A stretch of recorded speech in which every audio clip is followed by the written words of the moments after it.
there is a plan laid out for you, you know? It is harder in the it's hard in general, but it is hard when you've got you're under the microscope about it. You just kind of live under, and I don't really, that's been my whole life. I honestly don't really know another way. Oh, me since 19. Yeah, so, hello. Yeah. You understand. Yeah.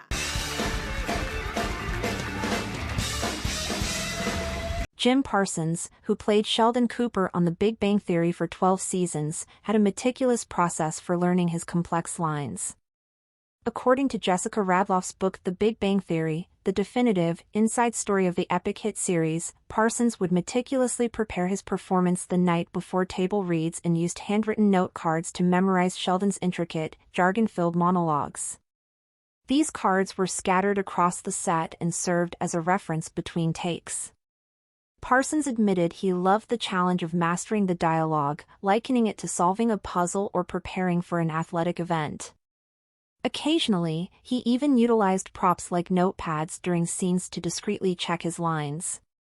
However, last-minute script changes often frustrated him as they disrupted his well-rehearsed routine.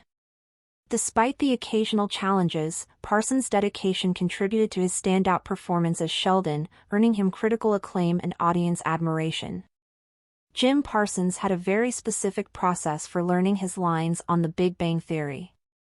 For 12 seasons and the same number of years, Jim Parsons played the stubborn, brilliant scientist Sheldon Cooper on The Big Bang Theory, and according to an oral history of the series, Parsons had a really unique process when it came to learning Sheldon's long, super-specific monologues and diatribes. In Jessica Radloff's 2022 book The Big Bang Theory, the definitive, inside story of the epic hit series, showrunner and creator Chuck Lorre told the author that Parsons always came to set completely ready to perform. Jim's process was to be wildly prepared, Lorre recalled.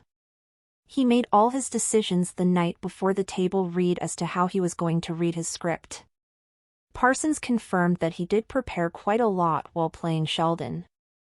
I really did love putting in the time, staying home on the weekends and repeating these words, Parsons said. He continued. It brought me a lot of joy and pride to be able to use these multisyllabic words they were giving me and still ferret out the comedy rhythms they put in there. I loved the chance to solve that puzzle.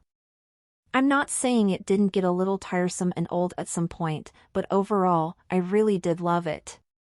And it was just such a joy to be able to go into a pre-tape day and a show night with that level of confidence behind me that I knew what I was doing. That's where it would remind me as much of an athletic event as anything. I wanted to be ready to nail my triple axel when it was time to skate for the gold. There's something that Parsons isn't saying here, though, which is that he wrote all of his lines down on note cards and stuck them all over the set in case he forgot anything. Jim Parsons wrote all his lines down on note cards during The Big Bang Theory. Understandably, Jim Parsons wanted to ensure that he remembered some of Sheldon's most complicated lines, and it's also just really funny that the set was apparently covered in handwritten note cards with his lines on them.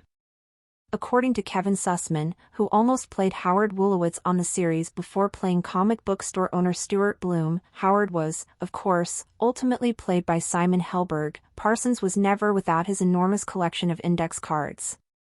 When people talk about what Jim was like on set, while he had a lot of fun, he was the one that had the most work, Sussman told Jessica Radloff in the book.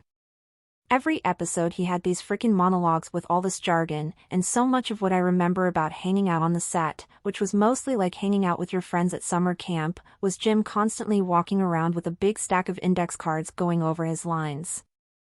I used to think to myself, holy cow, he's doing this every episode.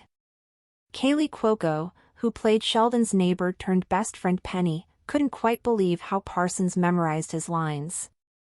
As she said to Radloff, Jim always wrote down every single line of his down on note cards, which blew my mind. You'd open a drawer on the set and there would be note cards. Some scenes let Jim Parsons cheat when it came to learning lines. Frankly, the idea of putting lines on note cards that he could study between takes, or even perhaps sneakily use while filming a take, is sort of brilliant, but as Jim Parsons also revealed in Jessica Radloff's book, one particular type of scene allowed him to cheat the system even more, so to speak. There wasn't a set piece that didn't have my scripts or note cards in it. Now, it was rare that I was able to use them during a scene, it was always just a reference between takes. Parsons began before saying that his real trick was utilizing a notepad whenever possible. See, as a man of science, Sheldon could conceivably be carrying around a notepad of equations or something. I'm not a scientist, so I can only assume, which allowed Parsons to just hide his lines there. But oh, how I loved a notepad! Parsons opined. It was so rare that I had a scene where it made sense for me to be with a notepad, but to know you're walking into a scene where you could see your lines the whole time, what a luxury. That is a whole other style of acting. It may not even be called acting, I'm not sure. But I loved it, it was such a treat. When scripts changed on The Big Bang Theory, it screwed with Jim Parsons' process. Obviously, Jim Parsons' process on The Big Bang Theory was pretty intense, what with all the notepads and index cards, but occasionally, he ran into a problem.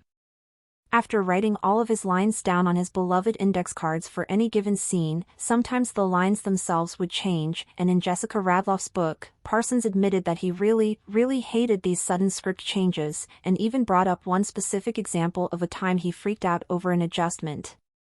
There were a couple of times it irritated me because it was irritating to have to work on something so long and then it would change, Parsons confessed. It sounds so childish in retrospect, but it was my honest reaction. There was one instance specifically where they changed my stuff before we even did a take. I came down, and I lost my sh*t. I really did. Now what does that mean, exactly? I don't know, we did the show. But for me, I got really mad. It just made me angry and kind of close to tears in a weird way, because I had been drilling these lines and they had the director say, okay, we're going to cut this, we're going to change that. I was like, wait, we're not even going to hear it first? Parsons also admitted that this didn't happen very often and that he trusted the writers to always make sure the scripts were as perfect as possible, but that he still didn't really like it.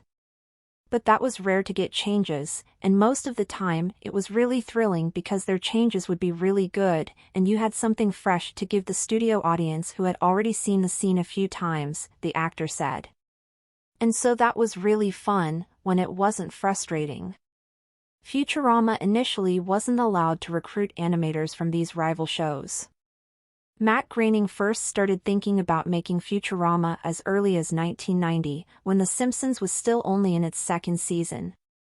The Simpsons, recall, was an instant hit when it debuted in 1989, and it rattled the zeitgeist enough to invite comparisons to The Flintstones, the last primetime animated sitcom of major note.